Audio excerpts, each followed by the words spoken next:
fuck. Apocalypse games, and I don't mean the ones literally about the apocalypse, like The Last of Us, Mad Max, or Yoshi's Cookie. I mean, if you could only play 5 games because there was an apocalypse, what would they be? Everyone has already talked about what games they'd bring to a deserted island, but what if the whole world was a deserted island, and every person still alive was fighting over toilet paper like it was the last copy of Eminem's Kite Racing? Picture this. It's the apocalypse. Your food source is running low, your entire family's dead, and you haven't posted to Miiverse in weeks. But you have more important things to worry about. Video games. I've thought about the end of humanity for an unhealthy amount of time, but that still didn't help me when I thought about the only 5 games I'd play. You see, picking those games is a lot like marriage, except you can't divorce Doritos Crash Course for Xbox Live Arcade.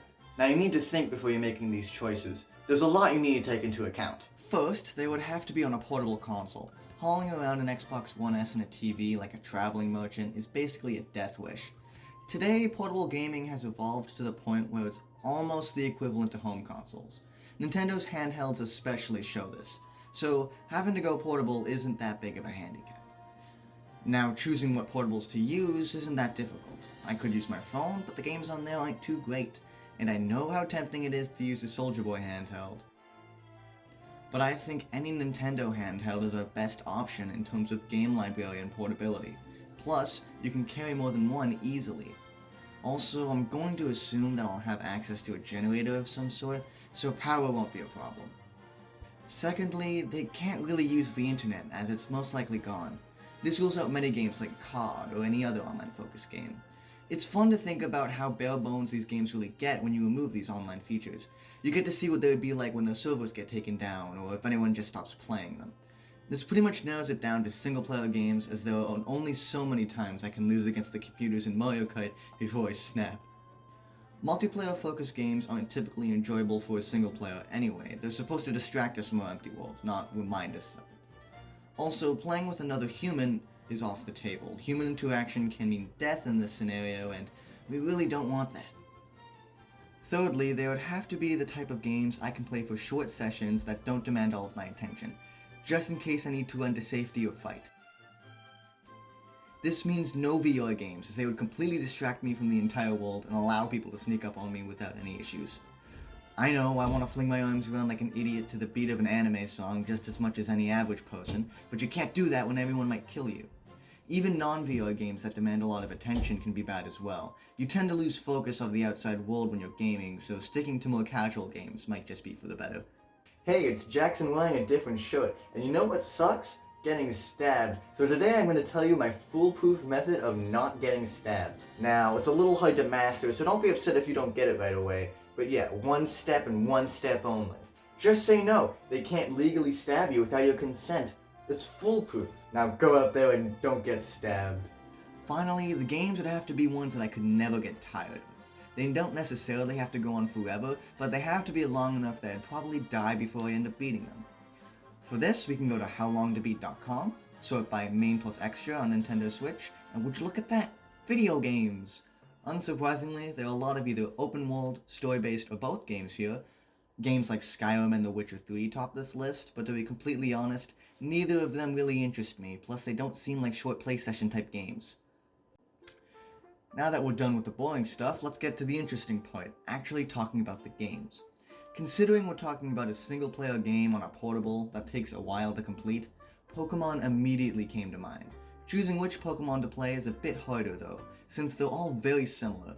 You'd think to choose the newest one since it should have the most content. But I'm gonna go with my favorite, Soul Silver.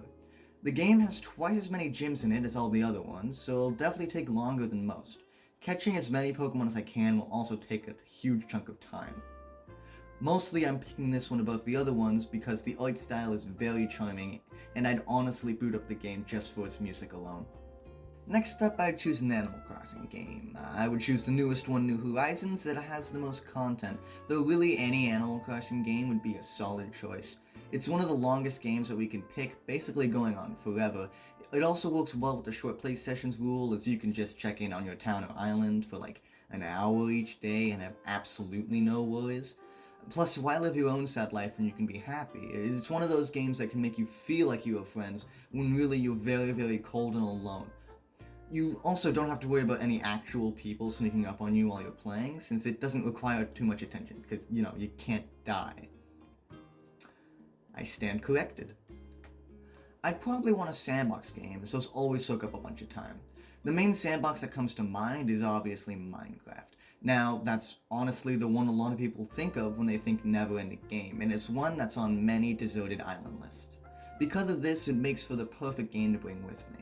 Being able to create whatever I want, whenever I want, would be a killer way to spend time. I built deodorant!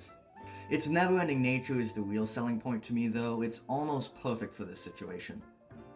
My fourth game would be Terraria, honestly based purely off how much I enjoy playing it.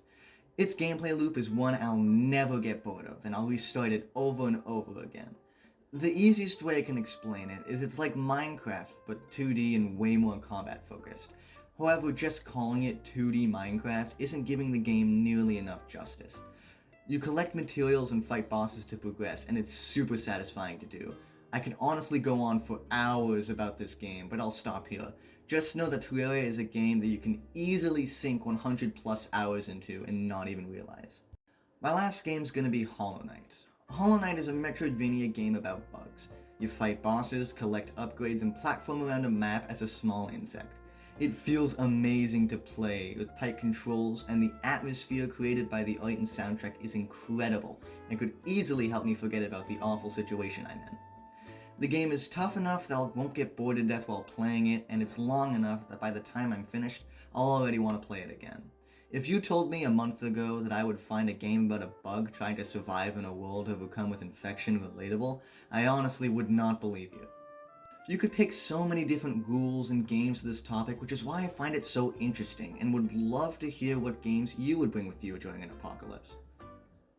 Well, now that that's over, I'm gonna go prepare for the apocalypse by picking up my bi-weekly copy of Eminem's Kart Racing. Bye, I guess.